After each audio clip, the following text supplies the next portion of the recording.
In today's session, we're going to cover three topics. First, I'm going to talk about globalization and the state of global trade. Then we're going to cover trade wars, why they occur and what impact they have. And third, we're going to talk about regional integration and specifically the example of the ASEAN Economic Community, or AEC, and how regional economic integration can help with development, economic development, and with wealth creation. But first, let's start off with globalization. If you look at the formal definition of globalization, it basically talks about the integration of the global economy, and that specifically through free trade, free flow of capital, as well as free flow of labor.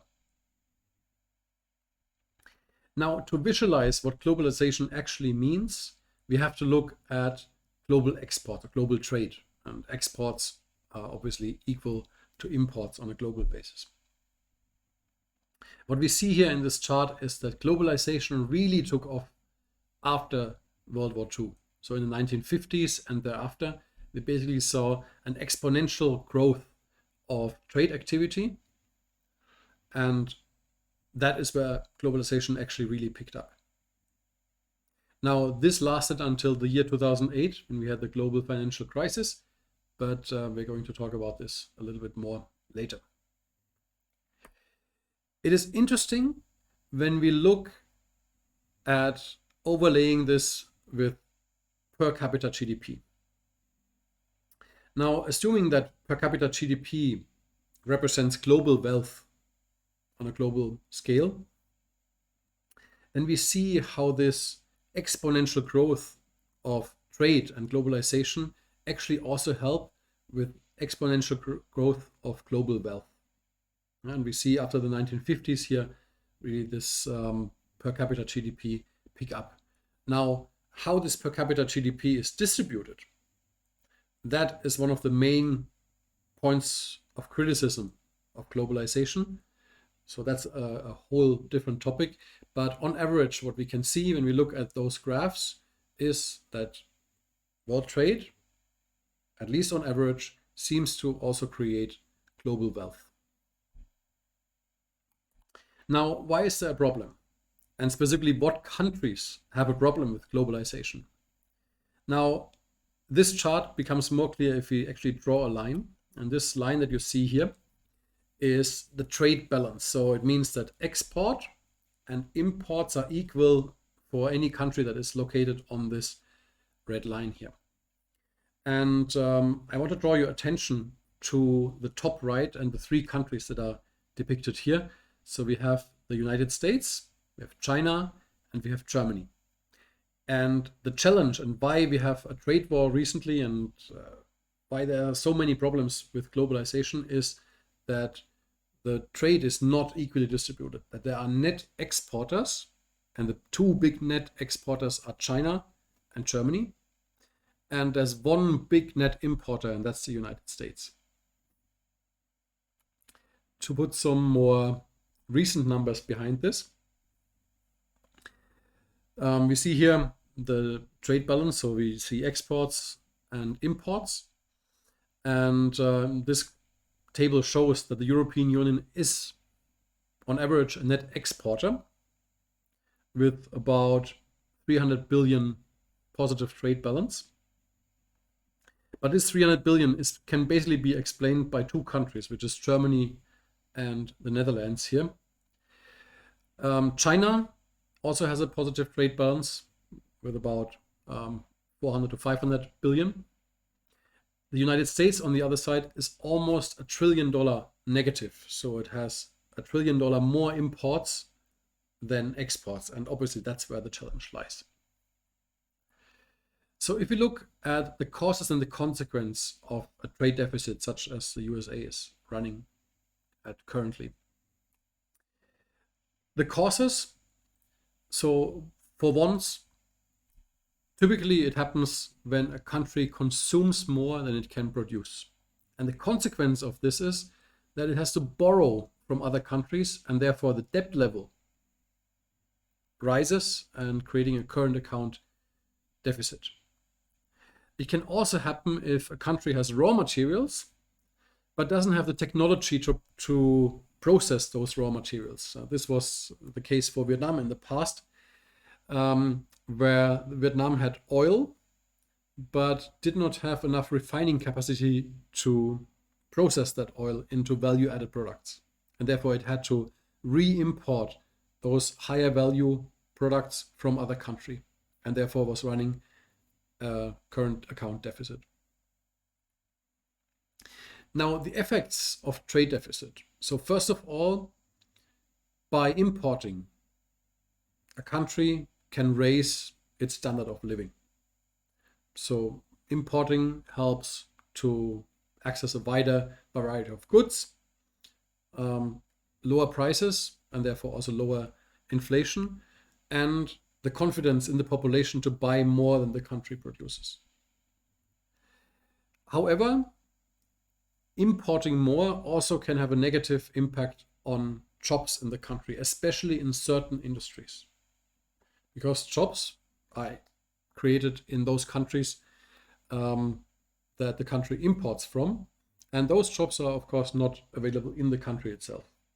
So these are the causes and the consequences of trade deficits.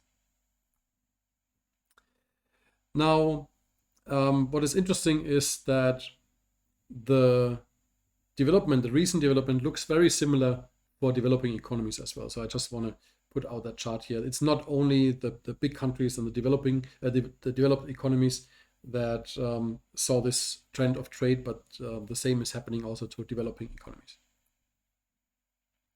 However, what we see most recently in the past 15 years or so is what is called the Great Stagnation in world trade. So we saw until 2008 basically that exponential growth since the 1950s. But then with the financial crisis, that came to a halt, and global trade dropped quite significantly in the aftermath of the financial crisis. Then trade picked up again, but basically since the year 2010, 2011,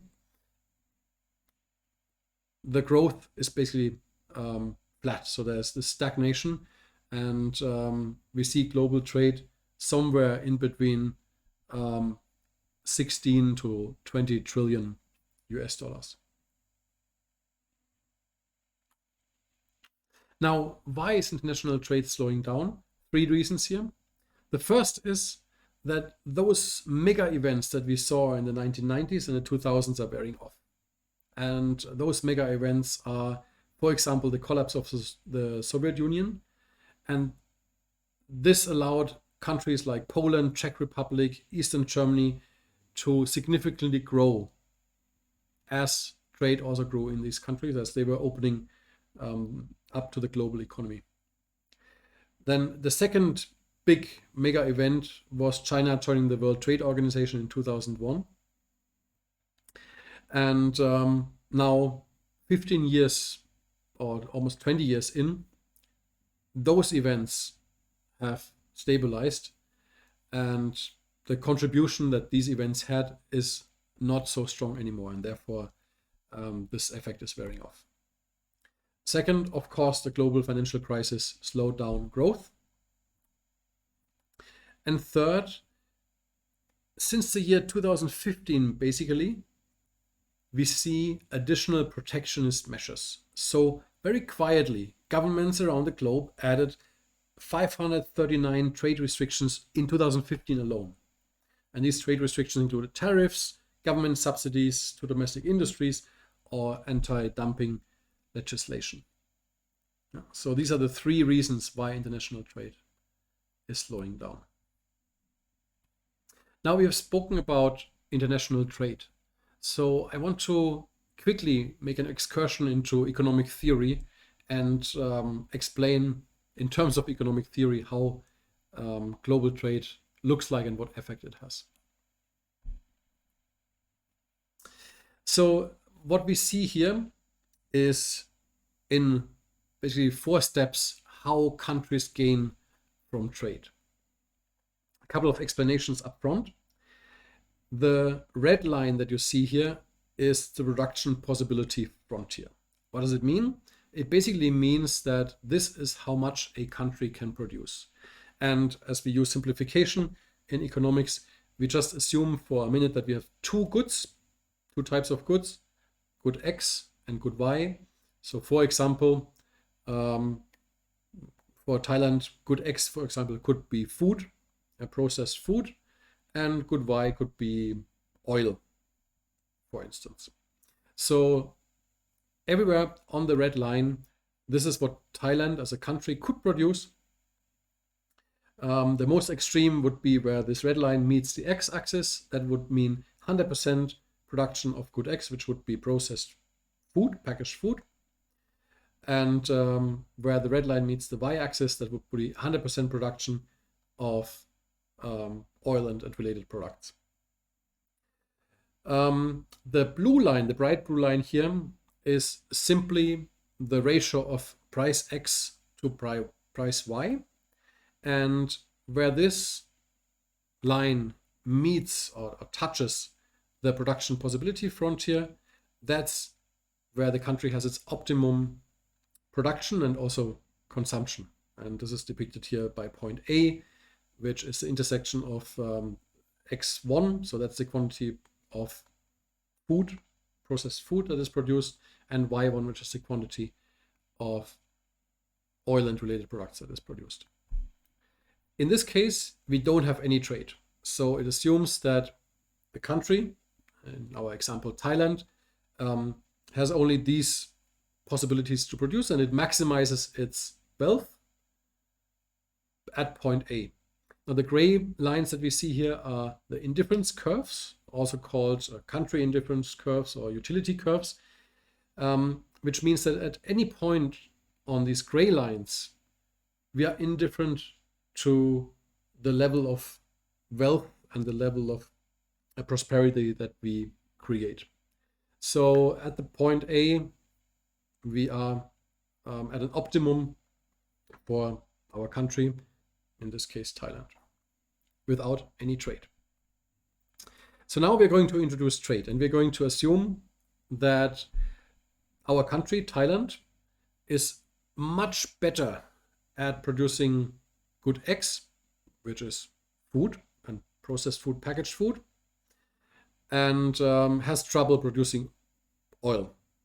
Oil can actually be produced cheaper somewhere else, and that's quite realistic for the case of Thailand. We have some oil reserves in the Gulf of Thailand, but there's actually more gas content than liquid content, and therefore it is actually more troublesome to produce oil. Therefore, the domestic price of oil, if we just rely on domestic production, would be much higher and it would be much more cumbersome to produce, and of course much cheaper to import oil from other countries. On the other side, we are quite productive in food processing, and therefore we can produce food at lower prices than other countries can, for example. So with that change in pricing, as we open up for trade and import oil at a cheaper price, the slope of the ratio of price X to price Y changes, and therefore we're getting to a new optimum. So now we have domestic consumption at point B and domestic production at point A. And with that, moving now the dark blue line to the optimum point where it meets the production possibility frontier, we get to a point C for domestic production. So obviously what we see here is that it is much better for the country to produce much more of good X and then use the sales of good X to import good Y. And therefore we can move to a higher indifference curve, and therefore create more wealth for the country. And what we see here in the green triangle, that's what is called the trade triangle. So basically we would export the production that we don't need to consume in the country. So that is this distance here between the point X3 to the point C. And we would import oil, in this case, or good Y, from other countries. And that's here the difference from point C, which is our domestic production, and the domestic consumption, which is in point D. So with that, we have moved now from point A, which was on a lower indifference curve, to point D, which is on a higher indifference curve. And the further we move away from the point 0, and the further we can move to higher indifference curves, the higher is the wealth creation. So by moving from point A to point D, we have created wealth for the country. So that's, of course, a very theoretical consideration, but this is how economic theory looks at the wealth creation and the benefit of global trade. Now, obviously, in reality, it's not that easy. And over the past couple of years, we have seen a phenomenon that has certainly made headlines and that has caused a lot of trouble to the global community. And that is the trade war between US and China and its aftermath. And this is what we are going to cover now. So first, Trump's trade war that really started in 2017 had four main battles, and they are depicted here. So first, it started at the relatively small and niche field of solar panels and washing machines.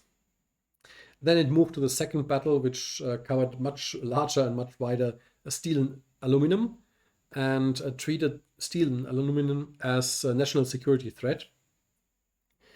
Then the trade war moved on to the third battle, which was unfair trade practices for technology and basically intellectual property.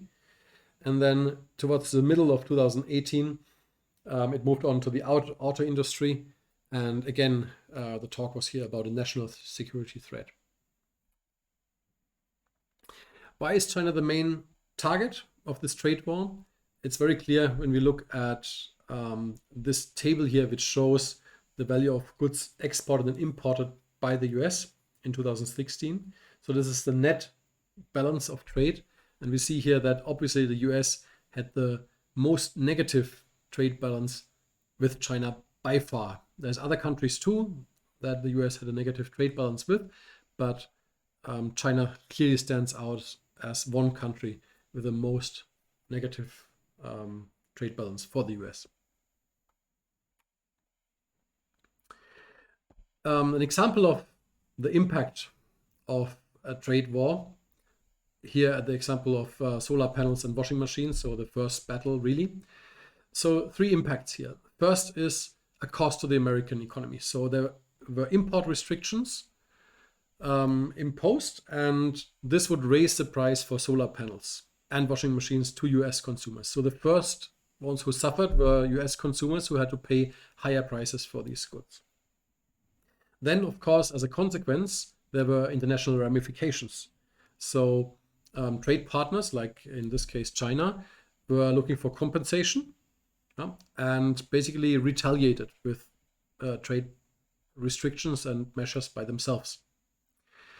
And then third, this trade war also sends signals to other American industries that the government is eager to grant trade protection, and therefore there could be more and more requests and more lobbying to get similar treatment as for the solar panel and washing machine industry, and exactly that also happened, and so more restrictions were put in place.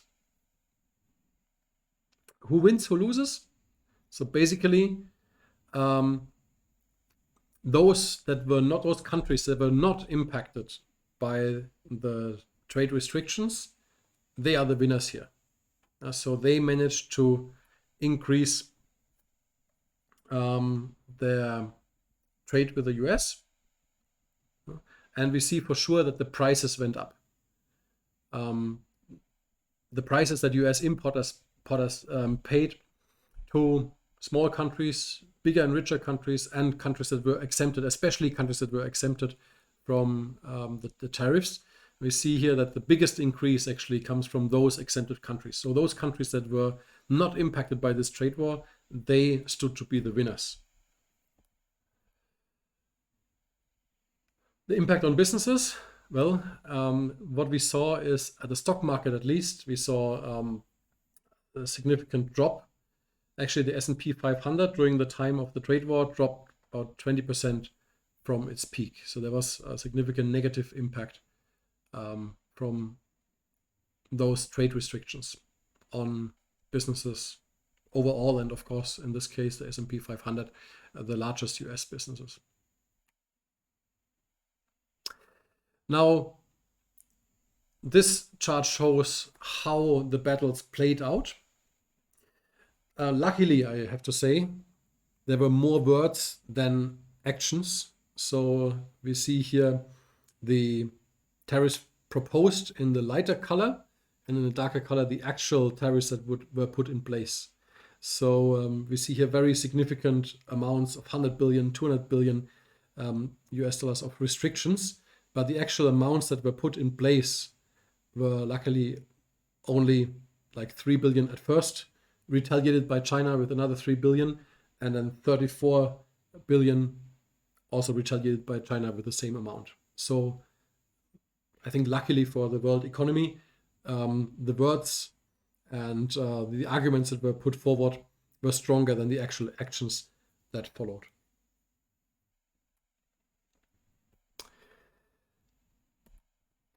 So surely after the change in administration to the Biden administration, things would change. That's at least what people expected.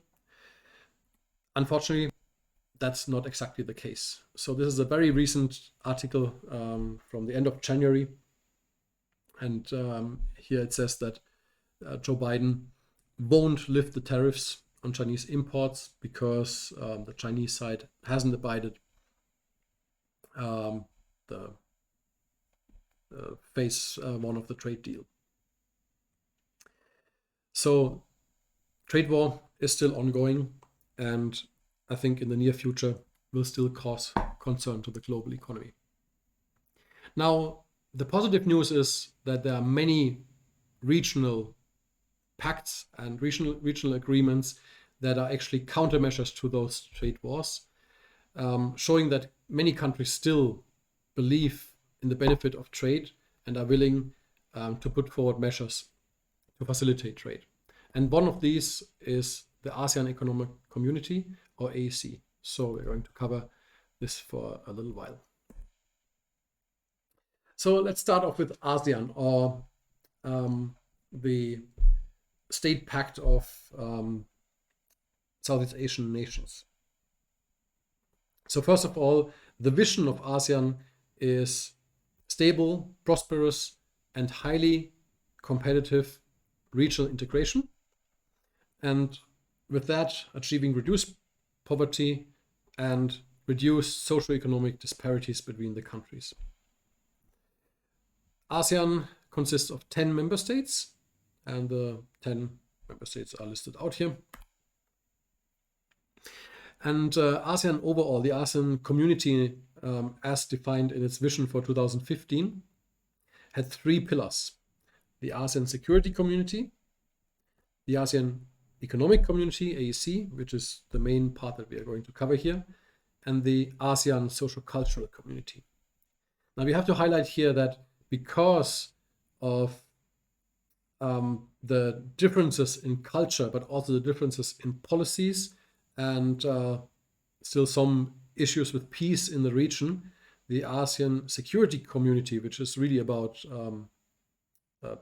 peace in the region, and the ASEAN Social Cultural Community, which is about the cultural integration of the countries, hasn't made much progress to date. Specifically, talking about the ASEAN Social Cultural Community, we see that the cultural differences between the countries are actually quite significant. We have different religions, we have Muslim countries, we have predominantly Buddhist countries, we have Christian countries in this community. So the differences are quite large. And this is quite different from the European Union, which is primarily dominated by Christianity. Now, a little bit about the history of ASEAN. ASEAN was founded on the 8th of August in 1967 with 5 founding members: Indonesia, Malaysia, Philippines, Singapore, and Thailand. Now, the AEC combined has a population of 566 million people, so basically almost more than half a billion people. For comparison, Thailand has 67 million, and the combined GDP is 1.2 trillion, yeah, which Thailand is basically half of that combined GDP. Now, talking about the AEC. The AEC really took off during what is called the KL Summit, or the Kuala Lumpur Summit, which happened in December 1997. In this summit, the heads of states of ASEAN decided on the ASEAN Vision 2020, which included an economic integration. And this was further specified about 6 years later, in October 2003, during the Bali Summit, where the goal of regional economic integration was set out and the establishment on the AEC. Further 3 years later, in 2006, there was an economic ministers meeting again in Kuala Lumpur. And in this meeting, the economic ministers decided on the AEC blueprint. And then a few months later, on the 12th ASEAN Summit, which happened in January 2007, there was a commitment to accelerate the AEC to the year 2015. So what we see here is that it took quite a long time for the AEC to pick up, almost 10 years from the first decision of the Vision 2020 until really a firm commitment on the timeline of the AEC was achieved. Now, let's talk a bit about the goals and elements of the AEC. So 4 goals, basically. The first goal is to have a single market and production base in ASEAN. Then to accelerate regional integration. Third, to facilitate the movement of businesses, labor, and talents. And fourth, finally, to strengthen the ASEAN institutional mechanisms. And this led to 4 elements, and these 4 elements have been translated into the 4 pillars here as outlined in the AEC blueprint for 2008 to 2015. And the 4 pillars are: first, a single market and production base. And that consists of free flow of goods, free flow of services, free flow of investment, free flow of capital, and free flow of skilled labor. And the second pillar is competitive economic region, which includes elements such as consumer protection, infrastructure development, e-commerce, and so on. The third pillar is equitable economic development, and specifically here supporting and developing small and medium enterprises as a growth engine for the region. And the fourth is the integration into the global economy. Now, talking about the first pillar a little bit more, these are the free flows. And I just want to highlight here that there are 4 free flows and one that is slightly different, which is capital, and that is free flow of capital. And this additional letter R here indicates that it will not be completely free flow of capital, and that is really to protect the poorer countries. The less developed countries that still struggle and have a risk of the richer countries taking advantage by, well, investing in the country and then exploiting, for example, natural resources and basically repatriating the capital back home. So therefore, there are still some restrictions, and therefore it's called free flow of capital. This single market and production base is established through the priority integration sectors, 12 priority integration sectors that would take priority in driving the integration first. And these are listed here. So just to give some examples, One is agro-based goods, which basically all ASEAN countries are quite strong at. We have an aspect here of ASEAN, which is basically the e-commerce integration and the development of e-commerce in the region. And that also supported by tourism, that's number 10, and regional logistics, which is number 12. Now, all of this is basically stated in one single document, which is ATIGA, the ASEAN Trade in Goods Agreement. So everything that we just talked about is basically covered in this document. And specifically, I would like to go into a little bit more detail of 3 elements that are covered in the ATIGA document, which is first the reduction of trade barriers, then the rules of origin which governs this reduction in trade barriers, and then finally the ASEAN Single Window. We're going to talk about what that is in a second. So first, tariff reductions. What is important to note here, without going too much into the details, is that each good, each item has a specific tariff code, which is called the AHTN code. And that consists of 8 digits. The important part here are the first 4 digits, which we will cover later. But here the example for cheese, so this code 0406.90.00, that would be the AHTN code for cheese. The description is other cheese, not fresh, not grated, not powdered. And based on this code, a certain amount of tariffs would have to be paid. So, example, if there is import of cheese from Switzerland, there would be a tariff of 30% on that cheese. And for the same code, if that import happens from Malaysia, for example, into Thailand, then there would be 0 tariffs. And indeed, as in the example, tariffs have gone down very significantly. While the tariff of the ASEAN 6, or in between the ASEAN 6, which excludes the countries of Cambodia, Laos, Myanmar, and Vietnam, CLMV,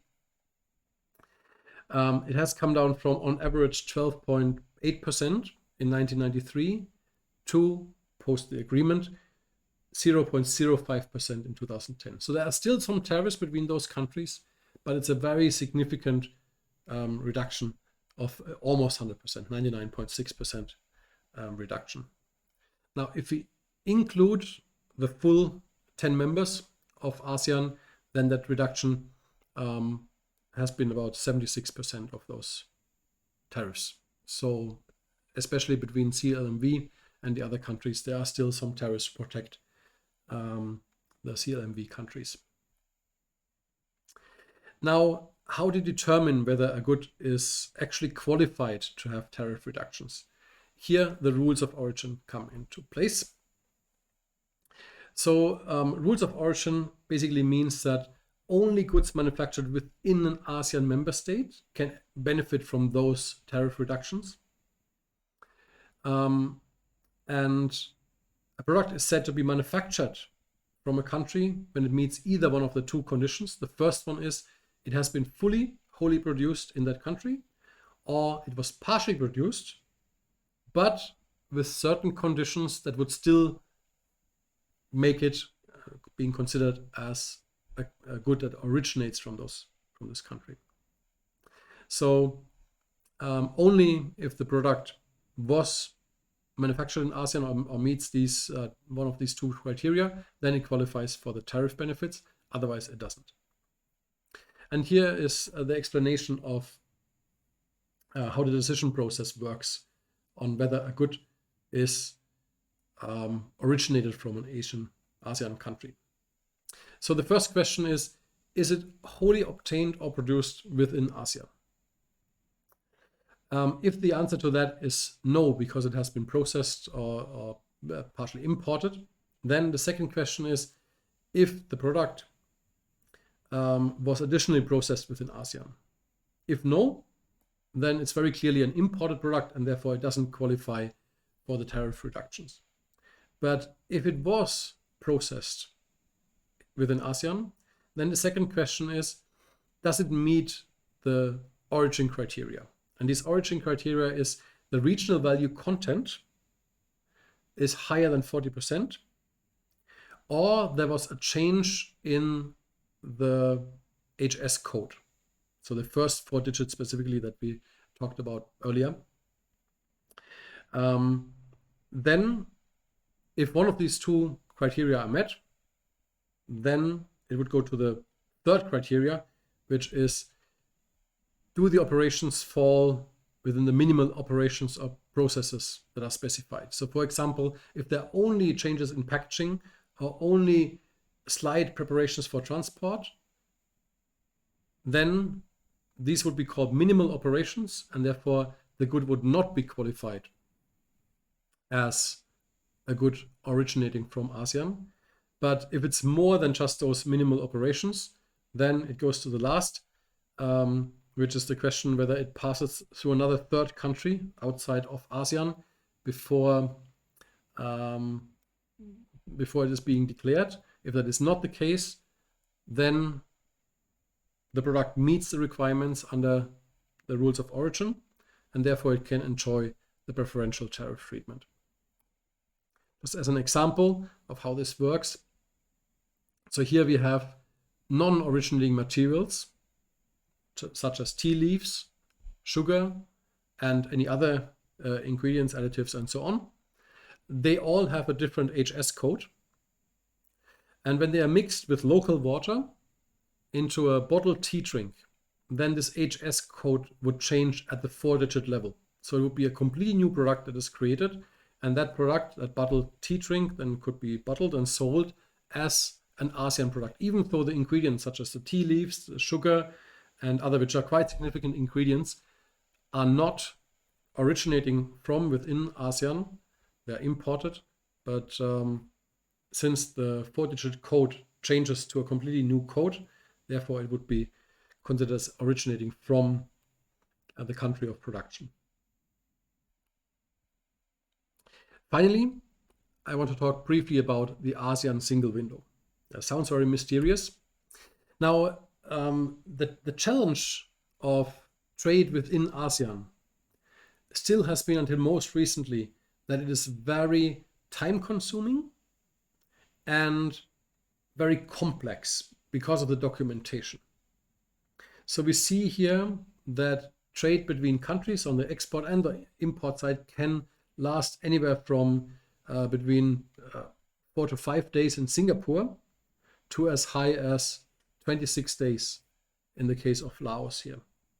And the times vary quite significantly, with most of the time being spent on the preparation and the processing of documents. So in order to overcome those trade barriers, there were 2 initiatives.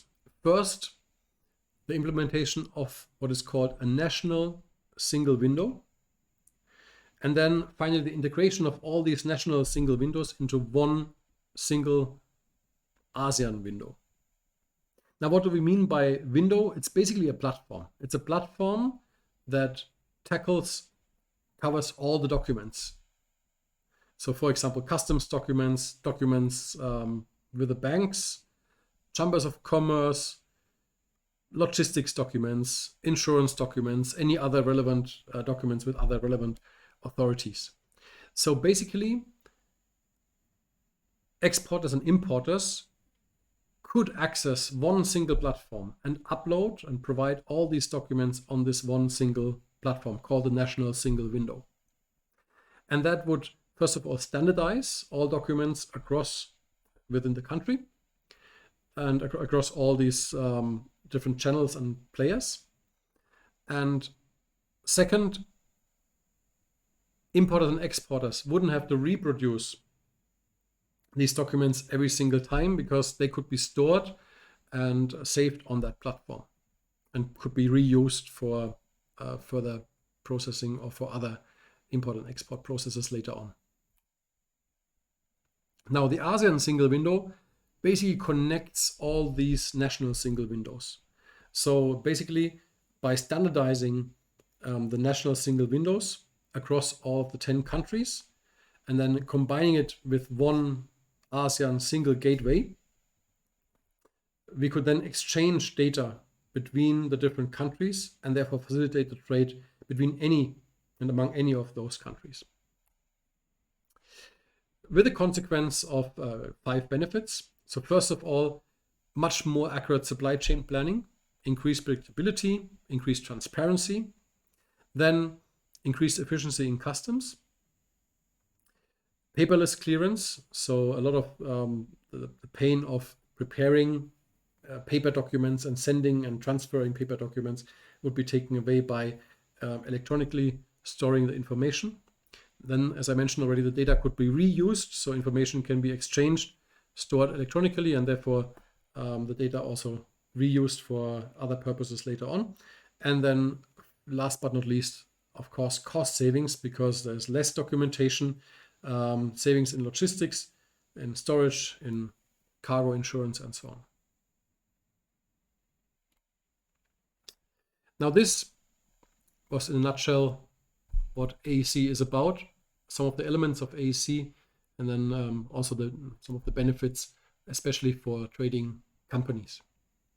Now, that leaves me with one final thought, and that is the question, what will win? We talked about trade wars in this session, and we talked about regional economic integration.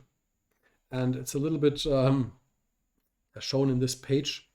We see an increasing stream of nationalism across the globe, while there is still globalization going on. So who of the two will win in the end is still in the open. But it is certainly a topic that will keep us occupied for the next years to come. Thank you so much for joining today's session.